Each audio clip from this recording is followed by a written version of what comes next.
ఇరుసుమండ వద్ద బ్లోట్ మంటలు ఎట్టకేలకు పూర్తిగా ఆరిపోయాయి. ఇక ఘటనా స్థలంలో పేరుకుపోయినటువంటి కాలిపోయిన రింగ్ భాగాలు ఇనుప శకలాలను భారీ యంత్రాల సాయంతో పూర్తిగా తొలగించింది.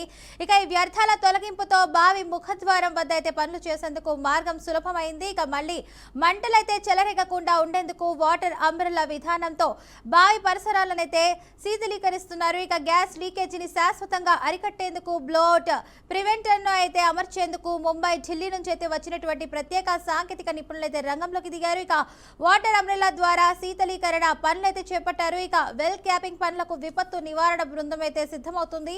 ఇక బావి వద్ద అమర్చేందుకు బ్లోట్ ప్రివెంటర్ను కూడా ఓఎన్జీసీ సిద్ధం చేసింది.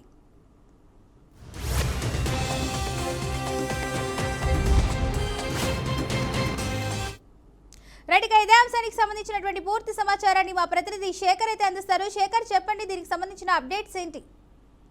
ఎస్ ఫాతిమా, దాదాపు 5 రోజులుగా కంటిన్యూ అవుతోంది ఇరుసుమండలోని బ్లోఅవుట్. అది పూర్తిగా మంటలు అయితే ప్రస్తుతం అదుపులోకి వచ్చాయి. అధికారులు, ఓఎన్జీసీ అధికారులు కానీ, అలాగే విపత్తు నివారణ బృందం కానీ ఎడతెరిపి లేకుండా శ్రమించారని చెప్పాలి. ప్రధానంగా ఓఎన్జీసీ సీనియర్ మేనేజ్మెంట్ అధికారులతో పాటు అలాగే క్రైసిస్ మేనేజ్మెంట్ అధికారులు కూడా మొదటి నుంచి ఈ బ్లోఅవుట్ ను పూర్తిగా అదుపులోకి తీసుకొచ్చే ప్రయత్నం అయితే చేశారు. అయితే ఇప్పుడు వెల్ క్యాపింగ్ పనులు అయితే మొదలవుతాయి. వాస్తవానికి ఈ మంటలు అదుపులోకి వచ్చే వరకు కూడా వెల్ క్యాపింగ్ పనులు చేయడానికి అయితే వీల్లేదు. ముందు నుంచి అది చెప్పుకుంటానే వచ్చి ఇప్పుడు దాదాపుగా దానికదే అంటే దాదాపుగా గ్రౌండ్ లో ఉన్న వీళ్ళ అంచనా ప్రకారం ఉన్న కొన్ని మిలియన్ టన్నుల గ్యాస్ ఏదైతే ఉందో అది పూర్తిగా ఆవిరైపోయిందని అనుకోవాలి. ఇప్పుడు పూర్తిగా ఆ బావిని క్లోజ్ చేసే ప్రయత్నాలు అయితే మొదలవుతున్నాయి. అంతేకాదు ఇప్పుడు బావి వద్ద ఒక ప్రివెంటర్ ను కూడా అమలు చేయడానికి సిద్ధమవుతుంది ఓఎన్జీసీ. అంటే ఈ ప్రివెంటర్ ద్వారా ఇక భవిష్యత్తులో ఇలాంటి బావిని మళ్ళీ ఓపెన్ చేయరు. వాస్తవానికి ఈ ప్రాంతంలో అయితే ఈ బావిని కంప్లీట్ గా క్లోజ్ చేసే ఆలోచనే అధికారులు మొదటి నుంచి చేస్తున్నారు 4 రోజులు. ఇప్పుడు ఎప్పుడైనా మంటలు అదుపులోకి వచ్చాయో ప్రస్తుతం అక్కడ ఉన్న పూర్తిగా ఈ కాలిపు బూడిదైన శకలాలు ఏవైతే ఉన్నాయో ఓఎన్జీసీ బృందానికి సంబంధించి వాటన్నింటినీ పూర్తిగా అక్కడి నుంచి తరలించే ప్రయత్నం చేస్తున్నారు.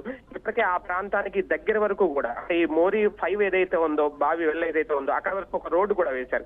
ఈ రోడ్డు మార్గం ద్వారా ఆ శకలాలను పూర్తిగా తొలగించి ఇప్పుడు ఆ బావిని కంప్లీట్ గా పూర్తిగా అంటే ఒక రకంగా దీన్ని వెల్ కిల్లింగ్ అంటారు. అంటే బావిని పూర్తిగా సమాధి చేయబడి అనమాట.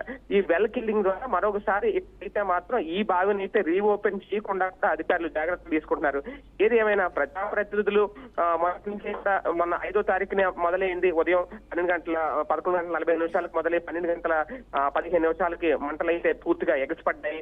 దాదాపు 100 అడుగులు ఎత్తు వరకు ఎగసిపడ్డాయి. అవి దాదాపుగా కంట్రోల్ అవుతూ పూర్తిగా అయితే ఇప్పుడు మంటలైతే అదుపులోకి వచ్చేసి మంటలైతే ఆరిపోయి ఇప్పుడు వెల్ క్యాపింగ్ చేసి కంప్లీట్ గా ఆ బావిని అయితే క్లోజ్ చేయబోతున్నారు. అదే నేపథ్యంలో ఈ విపత్తు ద్వారా ఎంత పంట నష్టం వాటిల్లింది అనే దానికి సంబంధించి కూడా ఒక ఏరియల్ సర్వే కూడా పూర్తయింది.